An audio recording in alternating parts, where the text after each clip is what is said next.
Hello, everyone. This is Dionne Blanks, accredited financial counselor with the Economic Empowerment Circle. And today we will be discussing how you can fix your credit. All right, this is not about credit repair or the dispute process. This course is actually going to take you through credit coaching and exactly what you can do yourself in order to bring up your score. We're going to start with the basics and the foundation and build from that point on. So the first thing that we're going to discuss today is exactly what is good credit and why do you need credit at all. So whenever you think about a credit score, typically you're talking about what's called a FICO score. And we'll go into detail about that momentarily, but the scores range from 300 to 850. The higher your score, of course, the better. Any scores that are typically below 579 are considered poor credit. Any scores that are above 720 is considered excellent credit. So as you can see here on your screen, bad credit is costing you big time. So this example, we're looking at a $20,000 car loan paid over 5 years. And we're going to compare someone who has an excellent credit score of 720 or above. The interest rate would normally range around 4.9% during this particular time period, making the monthly payment of $376.51. Now, for the exact same car, the exact same $20,000 car, if you have damaged credit, you could be charged upwards of 29% interest rate, making your monthly payment $634.84. That is a huge difference that you'll be paying on a monthly basis for the exact same car. What does this cost you over the period of a 5-year loan? Just having poor credit compared to having excellent credit will cost you about $15,500. I could do a whole bunch with $15,000. I can invest that. I can save it for my kids' college, my retirement, go on great vacation, anything other than pay it to a bank just because I have poor credit. So that's just an example of a $20,000 car and comparing it to having good versus poor credit. Look at a $200,000 mortgage paid over 30 years. The difference is even greater. Someone with excellent credit, they may be able to get an interest rate of 5.9%. And even that's high for right now. You could probably get it a lot lower than that. But just say 5.9%, for example. Someone with damaged credit, the interest rate would be around 12%. It could be higher. So someone with the excellent credit, the monthly payment would be around $1,073.64 over a period of 30 years.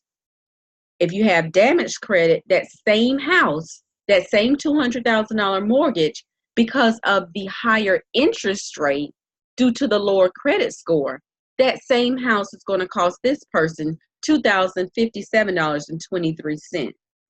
Now that's about $1,000 every single month over the course of 30 years. That's going to add up.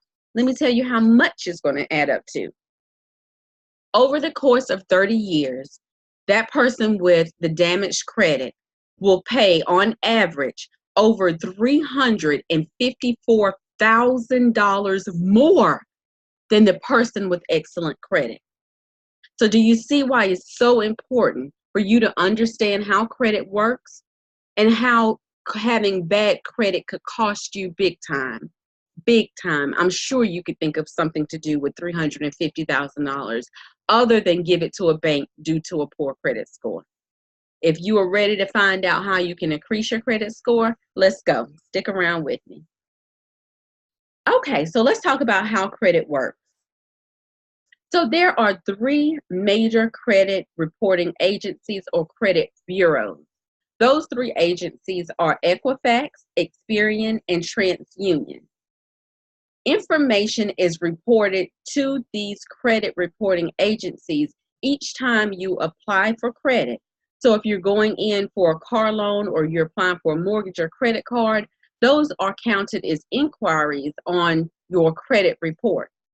Now, every creditor does not report to every credit reporting bureau. Every creditor does not report to every credit reporting bureau. So that means that you could have some information that appears at one bureau, say Equifax, for example, that does not appear on the other two, or vice versa.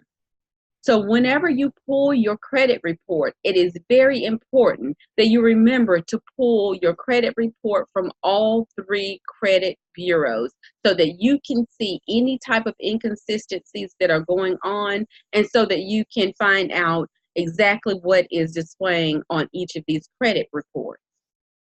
These credit reports will be pulled whenever you go to apply for new credit.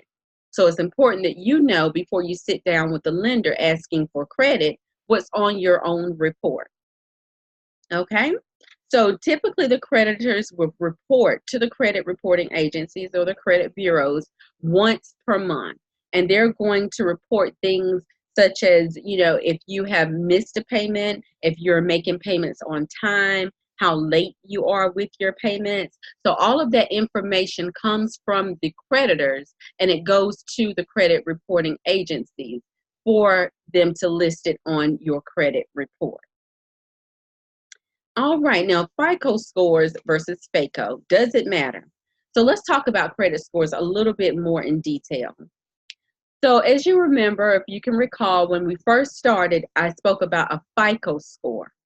Now, FICO is used by over 80% of creditors whenever they are reviewing credit scores. They would typically use a FICO score.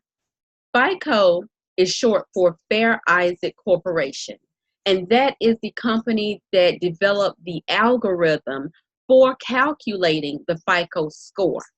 That is the most popular one, and that's the one that we will be referring to in this course. However, it is important that you are familiar with other scores that are out there. Okay, so let's talk about a FICO score. Now, FICO score refers to what's called Vantage scores. These are consumer scores. And you might be saying, I've never heard of a FICO or consumer score before, but if you've heard of Credit Karma or Credit Sesame, you've heard of a FICO score. That's what is referred to in the industry as FICO. And all that is FICO captured the market on credit scores for a very long time. But Equifax, as well as Experian and TransUnion, they came up with their own scoring algorithm, and they developed their own particular way to score credit.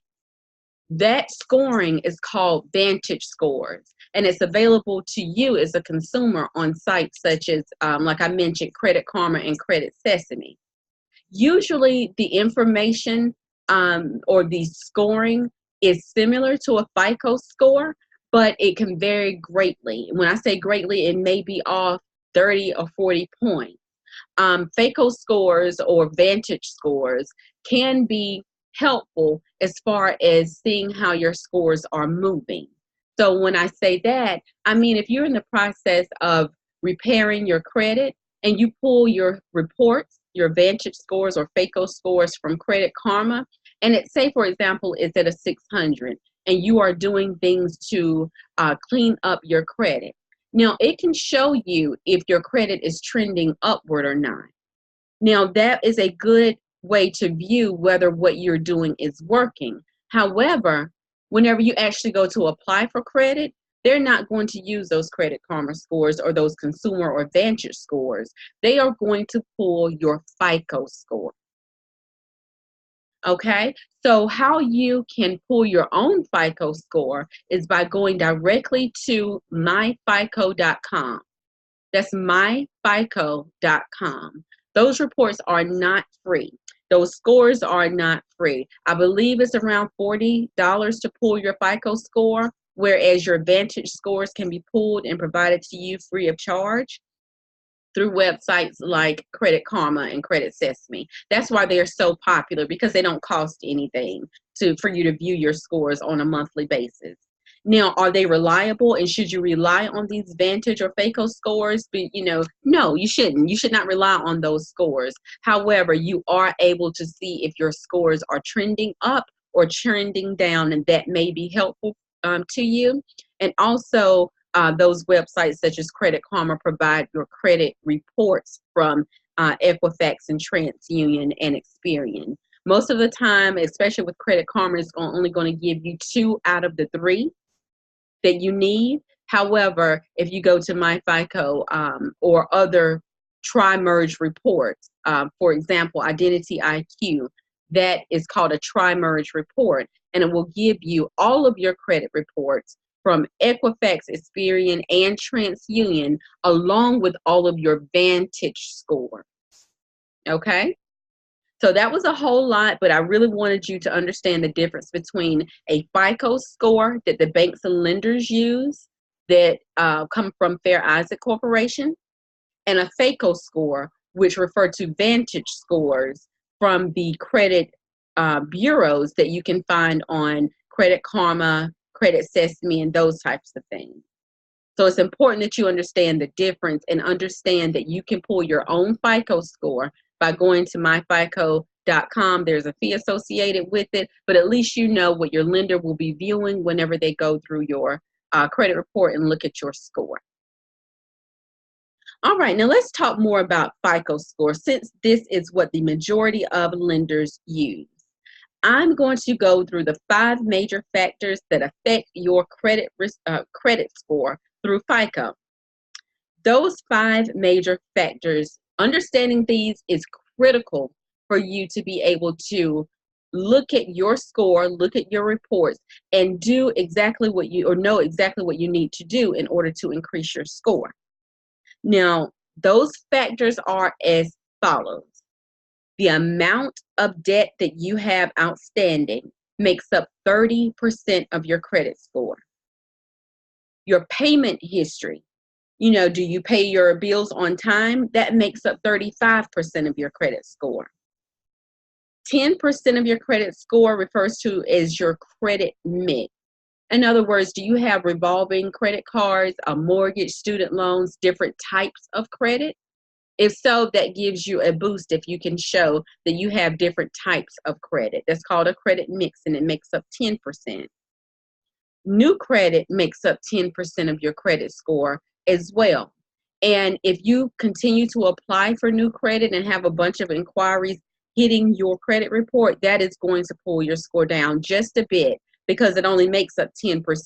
But if you're right there on the borderline and you're trying to increase your credit score, what you don't want to do is to make inquiries on your account. That's just going to pull it down even further. Now, 15% is your length of credit history. Now, if you are if you're new to having credit, say if you do not have a big credit file and maybe you don't have any credit cards, they have no idea whether or not you will be able to handle credit or not. So that counts as 15% if you've just gotten your first credit card versus if you're someone who has had a lengthy credit history and has been dealing with credit for the last 10, 20, 25 years. That's going to affect your credit score as well. So the longer you have your credit, the higher the more points you'll get in that category. So if you have an older credit card that you've had for 10 years, what you don't want to do is close down that credit card, because it's going to shorten the length of your credit history. Now, do you have to use that credit card forever? Absolutely not. However, closing it will also reduce the length of your credit history. So those 5 major factors affect your credit score with FICO. Again, those 5 factors are the amount of debt that you have outstanding, and especially compared to your credit limits, and we'll go through that in a moment. The payment history makes up 35%, 10% credit mix, 10% new credit, and 15% of your credit score comes from the length of your credit history. Now, let's talk about the 35% of your credit score coming from your payment history. This makes up the greatest chunk of your credit score. So if you are trying to increase your credit score, what you do not and cannot do is continue to pay late. You want to ensure that you are making payments on time every single month. If you know that you're going to want a new car or home, or if you need to qualify for a loan, you want to immediately start having on-time payments, at least 6 months worth of on-time payments for all of your accounts. For this, I would suggest as a tip for you to go ahead and call all of your creditors, ask them for your due date, figure out exactly how much you need to pay each one of those creditors. As far as your minimum payments, pay more than the minimum if you can, and go ahead and set up an automatic bill pay through your bank. This will make sure that every month all of your bills will be paid on time so that you can ensure that there are no late payments. Now, a caveat to this is to ensure that you have the money in there. What we don't want is for you to set up auto pay for your bills and end up sending you into overdraft. That's not what you want. So make sure that the money is there, but in order for your payment history to continue to increase and become what you need it to be, in order for you to earn all of that 35%, you want to make sure that your payments are coming in and hitting your creditor's account every single month on time. That's going to help you tremendously more than anything else. Secondly is the amount of debt. Now let me break this one down to you. So say, for example, you have a credit card, and that credit card has a $10,000 credit limit on it. In other words, you can spend up to $10,000 on this credit card. Now, typically, you do not want to spend more than 30% of your available credit limit. In other words, for this card, you do not want to go above $3,000 at any time, and you certainly don't want to hit your limit of $10,000, and definitely you don't want to go over your limit, because any amount that you spend over this 30% of your available credit is going to hurt you as far as your credit score. Now, I could tell you to make sure that you stay under 30% of your available credit, but I'll do you one better. In order to get the maximum points from this category of your amount of debt so that you can have a higher credit score, you need to aim to have no more than 9% of your available credit used. So if you have a $10,000 credit limit, you do not want to spend any more than $900 on this card at any time. Now, if you've already gone above that 9% suggested or recommended limit, what you want to do is work your way down. Now, you don't have to get all the way down to 9% of your available credit to start seeing a difference in your credit score. Every dollar that you can throw towards these credit cards in order to get your balance down is going to help your score. Now, the closer you get under 30% of your available credit, the better your score is going to be. Now, you'll earn the maximum number of points in this category by bringing your balance down to 9% or less of your available credit limit. So this is also referred as your credit utilization ratio. And it's basically the ratio of your outstanding balance compared to your available credit. So the formula for calculating your credit utilization ratio is your outstanding balance divided by your available credit. So in this example, if you have a $10,000 credit limit available to you and you've used, say, 9,000 of that, the formula would be as so. You would do 9,000 divided by the $10,000 available credit, and you would be at a 90% credit utilization ratio. And what percentages are we talking about to earn the most points in this category? As we stated before, you want to be no more than 30% and less than 9% credit utilization ratio for the maximum number of points in this category. Okay, so let's move on, but I want you to get these two because as you can see, payment history is 35% of your credit score and amount of debt that you owe is 30%. So together, just these two categories make up 65% of your FICO score. So that is crucial that you understand that. Please go back and rewind this and look at it again if you don't get it because it is crucial that you understand that. All right, now we're moving on to the length of credit history. I talked about this a little bit before, but you want to make sure that if you have an older credit card, that you don't close out those credit cards. You want to make sure that they're paid on time, of course. But if it's if it's an older credit card, that's going to give you more points in the category of length of credit history. They want to see how long you've been able to maintain credit. If you've had a card since your early college years, maybe 10, 15, 20 years, you can definitely feel free to keep that card open. You do not have to use it, but keeping it open just helps your length of credit history. Next is the new credit.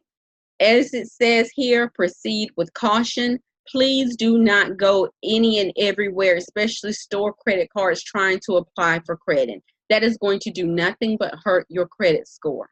You are going to have to be very strategic as you proceed with applying for credit cards. You want to keep your inquiries as low as possible because anytime you apply for credit, that is reported to the credit bureau. Next is your credit mixture. Credit scoring agencies or FICO likes to see that you are responsible with managing different types of credit. And when I say that, I'm referring to, is it an installment loan? Is, for example, mortgage and student loans. Are you managing those properly and paying that set amount every month? If it is a car loan, that's also considered an installment loan because it has a fixed payment that's due every month. So it wants to see that you are aware and understand how to use installment loans as well as revolving credit. So revolving credit refers to credit cards or store cards, and it's called revolving because each time you make a payment on these cards, that amount becomes available back to you to use again.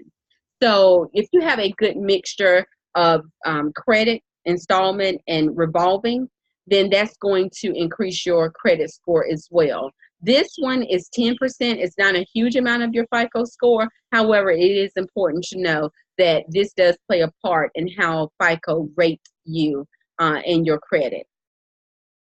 All right, now let's go over how to build or rebuild your credit. Now, the quickest way that I would suggest, if you have anyone who is willing to do this for you, is to become an authorized user. An authorized user. Now, let me break this down. An authorized user is whenever you are signed on to someone's account. Now, this is not you being added onto their credit report. However, if you have someone who has decent credit, who makes sure that they're paying their bills on time, and who has a credit card that is not nearing their credit limit, you can ask them if they can add you onto their account as an authorized user. Now, as an authorized user, you have access to their credit card. However, when you get your credit card, I highly suggest that you turn that card over back to them immediately. You are not getting or becoming an authorized user on their account to be able to use their card. You simply want to inherit their good credit rating on this particular account. That account will be added to your credit report, and all of those good months of payment history and all of that goodness that goes along with their credit on that particular card will now be added to your credit report, thereby raising your score as well. So if you have someone who is able and willing to add you onto their account as an authorized user, it is highly suggested that you identify that person, let them know that, hey, I don't even want to keep that card. Here's your card, just add me on to it. This is not a cosigner. This is you being added on to one of their cards and handing their card back over to them. That is going to definitely boost your account if that authorized user is a responsible credit card user and the account that you add them to is in good standing. So that's the number one way, the quickest way that you can boost your own credit report. And also by securing a secured credit card. Now, this secured credit card, you can get this from a bank or a credit union. There are also some more examples, and I would be happy to send you some links and lists of suggested secured credit cards that you can use in order to rebuild your credit. Now, how this works is the secured credit card company will ask you to make a deposit to them. Say, for example, you deposit $250 into an account. They will in turn give you a secured credit card that has a credit limit of, guess what, $250. So that way, if you don't pay them, they can always go into that account and retrieve that money that you owe to them. Thereby, it's called a secured credit card because the bank is secured from losing any money with you. Now, in exchange for that secured credit card, what you'll have is positive payment history being reported by the secured credit card company on you every single month. So it's a way for you to reestablish your credit, and it's a way for the bank not to lose any money. Now, you do have to have the money up front in order to open a secured credit card, but some of them, like I said, it can be $250 that they require. Some of them are $500, but I will send a list of secured credit cards that you can use to rebuild your credit. Another option is credit building products such as self-lender. Now, if you don't have any credit, you can definitely use a credit building product. And what that is that you will be able to secure a loan from a company like Self-Lender. And what Self-Lender does is put, say for example, $1,000. You get a loan from them, but instead of you receiving $1,000 cash, no, they're going to put that $1,000 in a CD for you, and you're going to make payments, loan payments back to them on that $1,000. Now, at the end of that term, say it's an 18-month or 2-year term or a year term, at the end of that term, they're going to return all of that $1,000 back to you with interest. So this is an example of how you, if you don't have $250 up front, or if you don't have $500 or $1,000 up front in order to obtain a secured credit card, you can use a credit building product like Self-Lender and go ahead and get a loan. They're going to put that money in a CD for you, and you're going to make monthly payments to Self-Lender, and they're going to report every single time you make a payment. So this is going to help you as far as building up your payment history, which of course we said was 35% of your credit score. So if you have no credit, that is an alternative. If you have, maybe low funds at the moment and you can't get a secured credit card, a credit building product such as Self-Lender would be ideal. And I can also link that to you as well. Now, last but not least, you want to make sure that you are disputing any inaccurate negative items on your credit reports. Now, how do you do this? First of all, you have to pull your credit reports to see what's on there. So you pull your reports from all 3 credit reporting agencies, Equifax, Experian, and TransUnion, and you look line by line to see if you can identify anything that is on there that is inaccurate. I don't care if it's a balance, an old account, or anything like that. If you identify it and it should not be there, especially if it's older than 7 years, it definitely should not be there. You want to write the credit reporting bureaus. Now, you have to dispute with all 3 of the bureaus. You cannot just send one to Equifax if it's on all 3 of them. They're not going to communicate with each other and say, you know what, this person said that this shouldn't be on here. We took it off, you need to take it off. No, that's not how any of that works. You have to write a letter to each of the 3 bureaus in order to dispute what's on your credit report with that particular bureau. Now, they typically have 30 days to reply to your dispute, and if they cannot verify it, they must remove that from your credit report. So that is definitely something that you can do. And that's where credit repair agencies come into play. They can help you to dispute negative, inaccurate items on your credit report, but you can do so as well. And I do suggest that you use hard copy and write to them versus disputing on their website, because there are certain things that you give up as far as benefits of being able to dispute, and certain rights that you give up by checking that little box on the credit reporting agency's website when you're disputing. So you don't want to dispute through their website. You want to send letters to the credit reporting agencies via certified mail, return receipt requested. And it's important that you look thoroughly, because almost 80% of all credit reports contain some type of error, and 25% of those errors are serious enough to cause consumers to be denied credit. So ensure that you're pulling your credit report at least once a year. You can pull it for free. All three of the reporting agencies are made available through www.annualcreditreport.com. You can pull it once a year for free. Again, that's www.annualcreditreport.com. Credit monitoring, identity theft protection is also another way you can pull a tri-merge report. I have a suggestion for that as well that I can link to you. It's called Identity IQ, and it provides all three credit reports and the Vantage scores for all three of the agencies. All right, now the result of using your good credit is to acquire assets. I always like to say assets bring cash. Assets also help you to create wealth. With good credit, you are free to invest, build wealth, and build your legacy. I hope this has been helpful to you on establishing good credit. Please reach out to me if you need any assistance reaching your financial goals. You can schedule with me at the link below on calendly.com/EE-circle. Again, that's www.calendly.com/EE-circle. Thank you for joining me, and I hope you have a great one.